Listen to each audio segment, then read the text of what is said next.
Welcome to Badminton Unlimited, your weekly access to badminton action and beyond.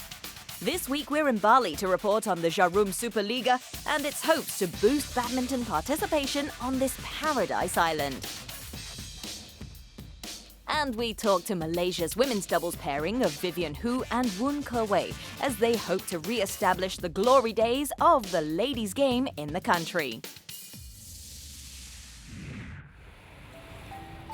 We begin today's show in one of the world's most iconic travel destinations, Bali. With its magnificent beaches, chic shopping districts, and rich cultural heritage, Indonesia's prime tourist hotspot needs little persuasion for any holidaymaker. Recently, there was a heightened wave of excitement on its shores when one of the country's premier badminton events, the Jarum Liga, finally came to this scenic destination. Well, it's about time that the badminton fans in Bali can see high-quality badminton live. Hey, this is Bali. I mean, it's a fun place. I mean, you don't have it, all the time to have a tournament in Bali. I mean, that's the reason. I mean, the other places you can have it next time. Our cameras were on hand to experience the 8-day extravaganza. Since its inauguration in 2010, the event had previously only been held in Surabaya, the capital of the eastern part of Java, one of the many islands of Indonesia. I think we've been doing this how many years now in the Surabaya. So I think it's good also we're doing outside. And not only that too, for the provinces, especially in the spectators as well. Now they have a chance to see the skilled and high quality players from other country to play in this tournament. Except during an Olympic year, the Jarum Foundation organizes the tournament annually. The aim is to harness the power of badminton to unite the country. Although not an official fixture on the PBSI's calendar, the National Association was more than happy to support it. This Super Liga tournament is not an official event of PBSI. It's a competition that has been started by the Jarum Foundation with PBSI's assistance. We fully support this tournament because it's one of those few local events whereby international players come together with the best Indonesian players in one big competition. Untuk bertemu di satu ajang turnamen yang cukup baik. Several Indonesian clubs at the time had several discussions with each other. We all thought that having competition between Indonesian clubs at that time would be good for promoting our sport and getting fans and thus ensuring the sport's future. Jarum volunteered to become the main sponsor of this event. Jarum Liga follows the same format as the Thomas and Uber Cups. Men's and women's teams compete in separate competitions. Not exclusive to local clubs, teams from Japan and Thailand also took part this year. To top it off, all clubs are free to sign up and play any international player. Truly, we have been planning these tournament things about 7 to 8 months, and then our aim was to have 10 men's team and 10 women's team. Yeah, it doesn't matter, it's either for local or for international teams. They can have also the international players. But what we do is on each match, they can have the maximum 2 matches using international players. Yeah, just to be fair for everybody. I guess they depend also how much they want to spend, I guess. So they negotiate with the player. So if they're willing to pay the money and then the player agree with the transfer, there you go. I am very happy to play in this competition. A lot of players from other countries participate in this event. Therefore, I can gain much experience, learn a lot, and make friends along the way. I am very delighted to be here.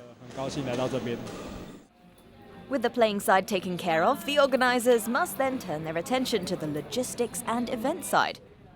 Jarum Liga goes to great lengths to ensure there is world-class officiating and the fans experience the best the tournament can offer.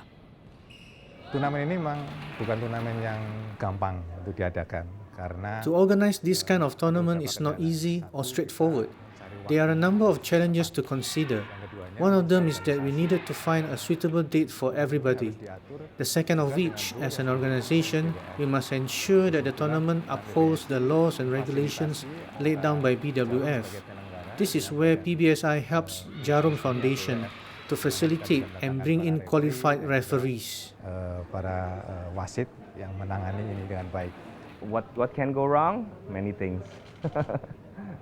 And that's what our team is here for, to ensure that the viewers, the fans will have a good experience. Saya pecinta bulu tangkis juga. I'm a big badminton fan. Now I don't have to travel to Jakarta because usually big tournaments are held there. It's good that we're hosts now. This event will also help Bali's name internationally. Negara lain. Put it all together and you get an exciting spectacle of world-class badminton, complete with colourful fanfare. This time around, local clubs Musica Champion and Jaya Raya walked away winners in the men's and women's respectively, bringing an end to yet another memorable edition. I hope they had fun. I hope fun, excitement, and entertaining would be the top three words associated with Jarum Super Liga. The Indonesia Open may remain as the nation's biggest event in the sport, but judging by the response from Bali, Jarum Superliga is definitely not far behind. We want to know who this person is. I was born in Indonesia. I made my senior international debut in 2002. I won 3 BWF World Superseries titles last year.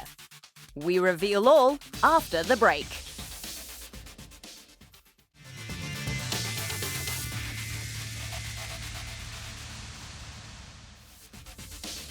We're in Malaysia next to catch up with Vivian Hu and Woon Ke-wei as they plot a course to badminton glory.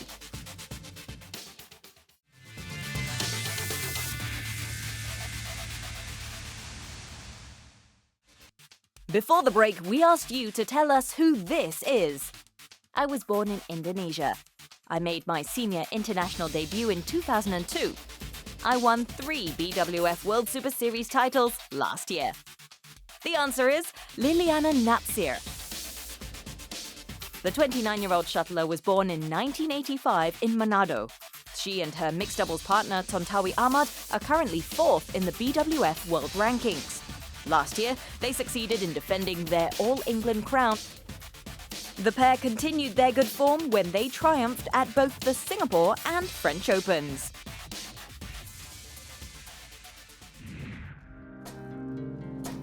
Known for its grace, agility, focused power, and endurance, the women's doubles continues its growing reputation as one of the most competitive formats of the sport.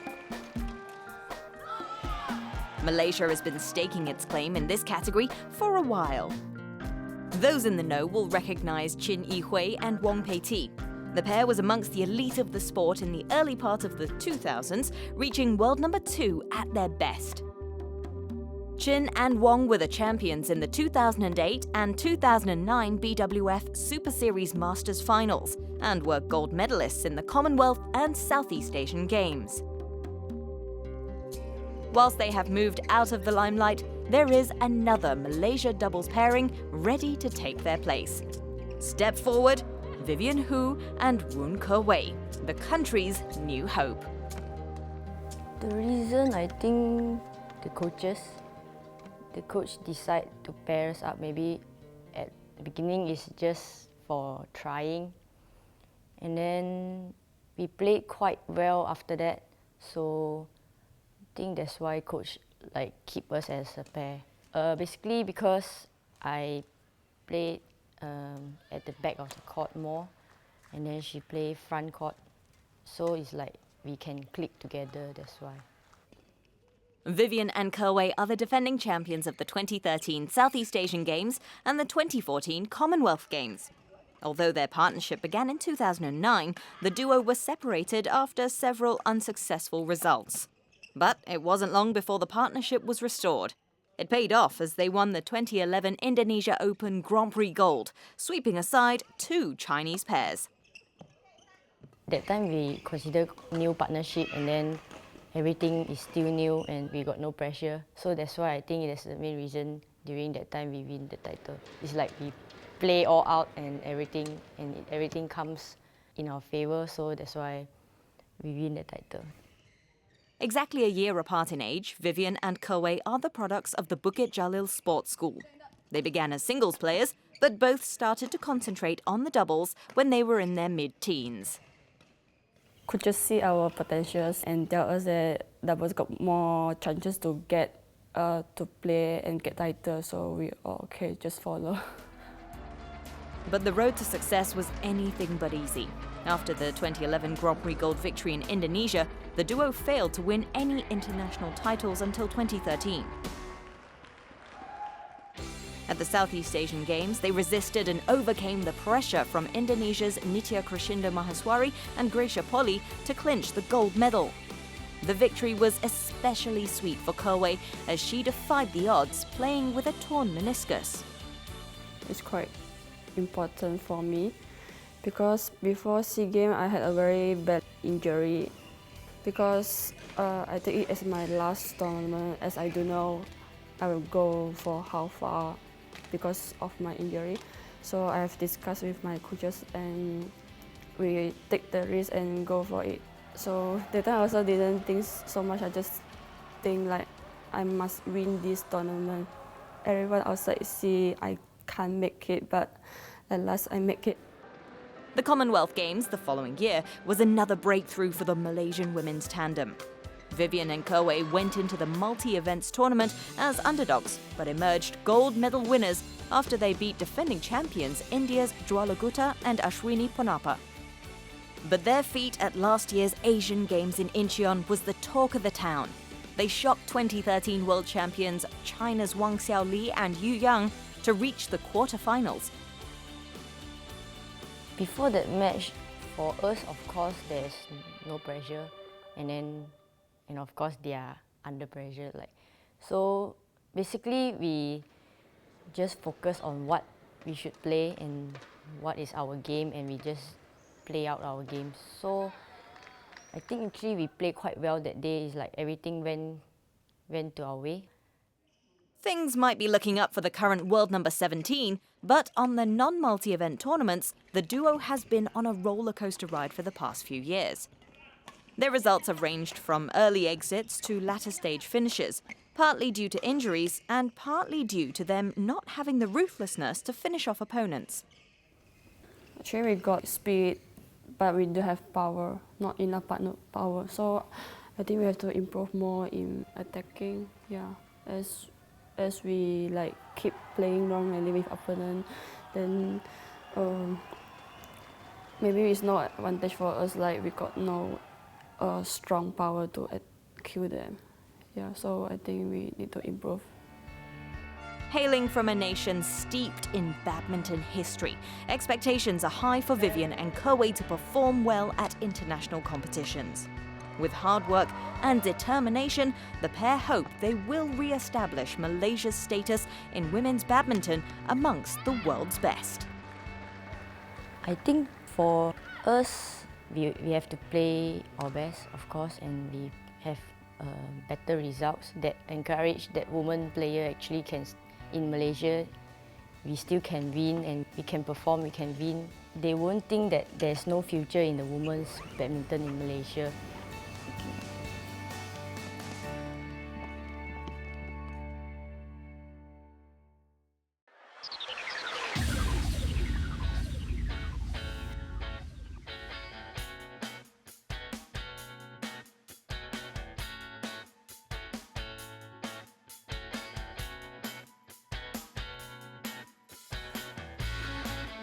Gladiator. Anything that's comedy.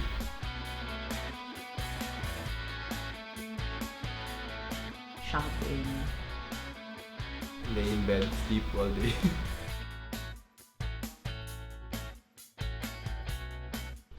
During my playing days, I looked up to Susi Susanti of Indonesia. me, I look up to Alan Budi Kasuma of Indonesia.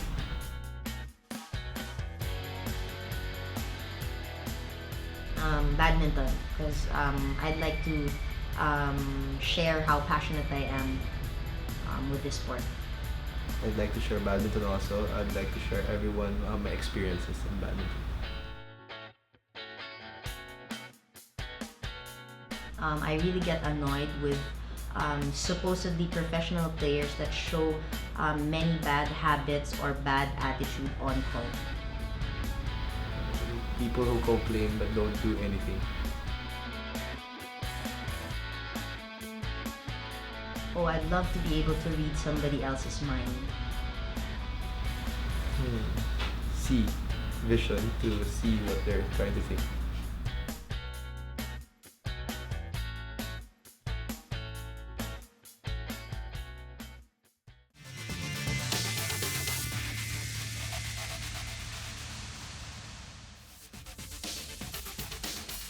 After the break, we hear about North India's bid to rival the successes of its southern counterparts.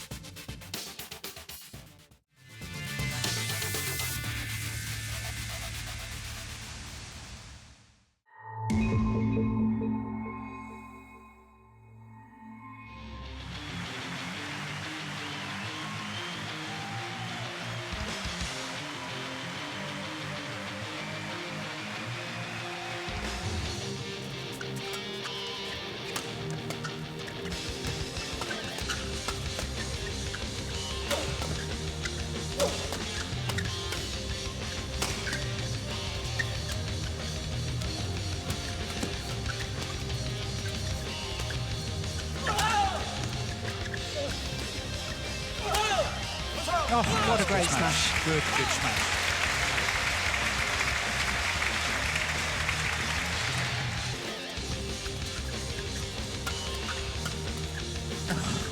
Intersection. Oh, don't believe it. Once again saved. Oh, that was a good change of pace. Oh. What a rally!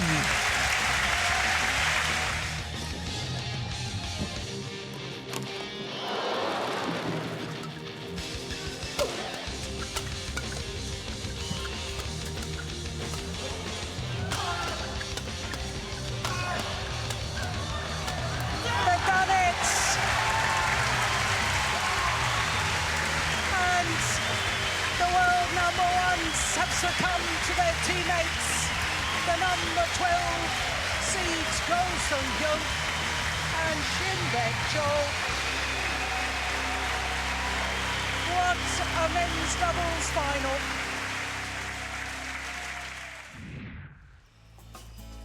A former world number one and the first Indian shuttler to win gold at the Commonwealth Games and the prestigious All England Championships. It's not possible to mention the successes of India badminton without referring to the accolades of Prakash Padukone. But the shuttler who hailed from the southern state of Karnataka was not the only Indian badminton player making waves on the global scene in the 1980s. There was another player from North India making the headlines, Syed Modi. The shuttler from Uttar Pradesh brought home the gold at the 1982 Commonwealth Games and was a bronze medalist at the Asian Games the same year. The world of badminton, though, would never come to know the full potential of the 8-time national champion, as his career was cut short in 1988 after a shooting tragedy.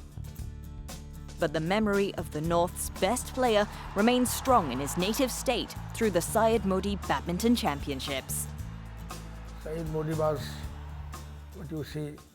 Syed Modi was a great badminton player who unfortunately got killed. It was a great loss to us. So after his death, we decided to start a badminton tournament in his memory. And we named it after him. Initially, it started as a small domestic tournament.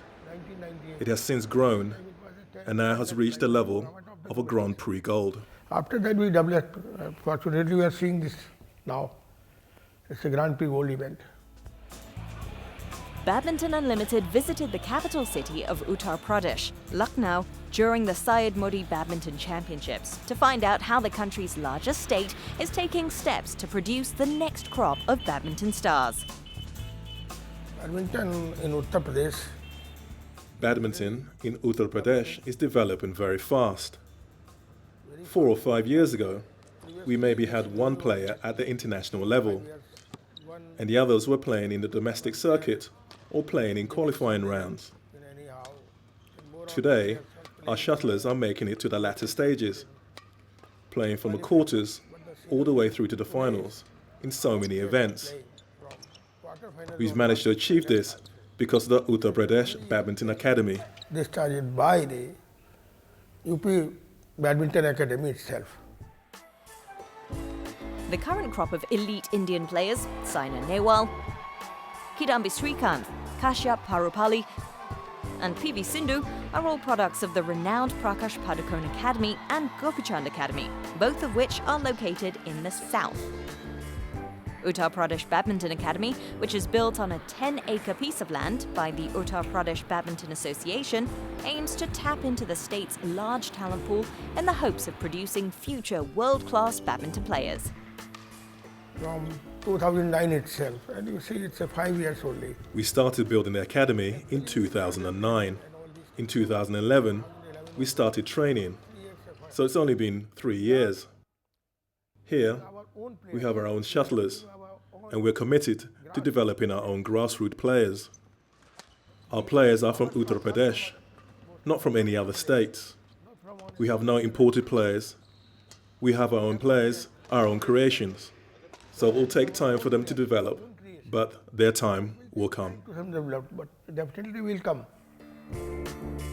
Over the years, not only has the Syed Modi International Badminton Championships grown in stature on the BWF calendar, it has also helped raise the profile of badminton in the region. Since becoming a Grand Prix Gold event in 2009, the tournament has attracted top international players to Lucknow. For the first time when I organized this tournament, only Manu Attri was participating. Now around 9 players participated. From our academy, 9 players participated. This is giving good exposure to our player. They get to interact with good players, they get to see good players live. So this is a good thing. Now you can see already. Uttar Pradesh players have improved a lot from playing in this tournament. From playing in qualifying rounds a few years back, this year they are in the main draw. Our academy players have also successfully reached the second and third rounds of this tournament. Of the players from the Uttar Pradesh.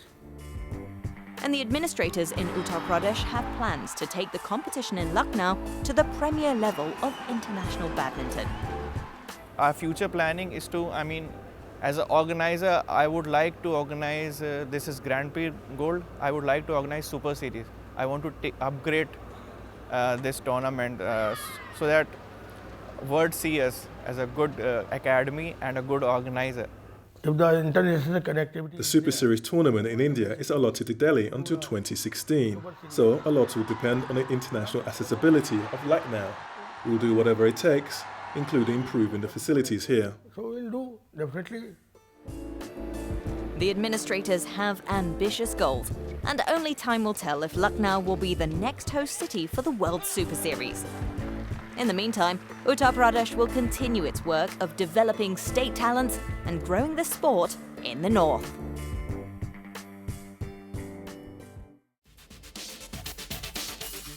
Let's find out what's happening on the international circuit in our Badminton Unlimited calendar.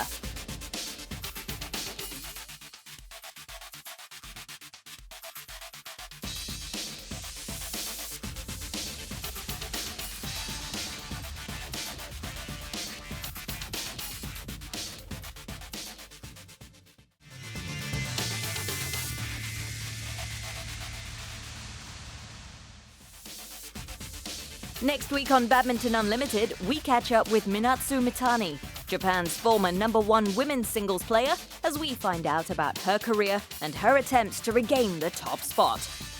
See you next week.